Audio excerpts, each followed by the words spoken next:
स्वकीयेनेव दोषेण, स्वयं का ये दोष रहा। स्वकीयेनेव दोषेण ब्रह्मस्त्वं, मैंने इतने पाप किए, इससे हमारा ब्रह्म नष्ट हो गया। जो बिगड़े हुए काम को साधे वह है साधु, और जो जीवों के अंदर शांति प्रदान करे वह संत है। उसे संत कहते हैं जिसके दर्शन करने से शांति मिले।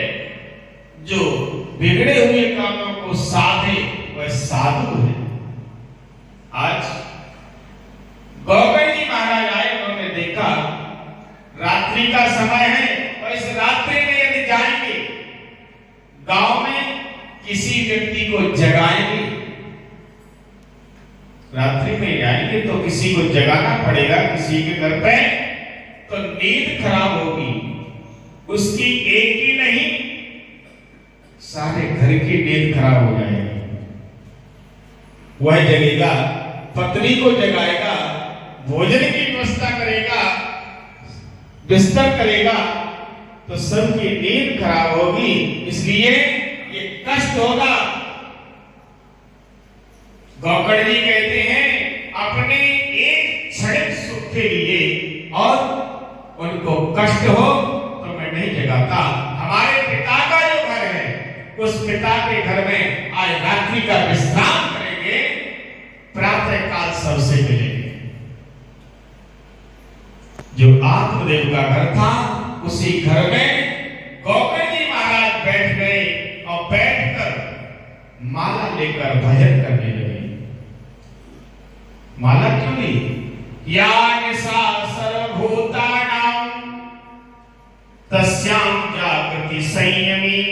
रात्रि का समय होता है, उस रात्रि में सारे संसार के मानव सोते हैं और संयमी पुरुष बैठ के भजन करता है, माला लेकर भजन करते हैं। क्योंकि दिन में नहीं हो पाता है भजन, रात्रि में एकांत में भजन करते हैं, संयमी पुरुष भजन करते हैं। आज जैसे ही भजन करने के लिए बैठे, संकल्प लिया, तो क्या देख रहे हैं? कभी रोने की आवाज आने लगी, कभी गले की आवाज आती है, कभी अग्नि जलती हुई दिखाई दे रही है, कभी सियार की आवाज आ रही है। गौकर्ण जी कहते हैं ये तो हमारे पिता का भवन है, इसमें पिता ने तपस्या की है और ये भूमि तो पवित्र होनी थी। आज यहाँ भजन कर रहे हैं तो ये उपद्रव हो रहे हैं। यहाँ तो उल्लू की आवाज आ रही है, गधे की आवाज आ रही है, ये डरावनी आवाजें आ रही है, ऐसे भयानक दृश्य देख रहा हूं। आप कौन हैं? कोई नहीं बोला। गौकर्ण ने अंजलि में जल लिया और जैसे ही जल के छींटे मारे तो एक परछाई खड़ी हो गई। दिख नहीं रहा है कुछ भी, केवल परछाई ऐसी दिखाई दी और कहने लगी, परछाई जैसे ही जल का छींटा मारा तो है बोलने लगी, अहम भ्राता तुदीयोस्मि धुंधकारी थी नामता स्वकी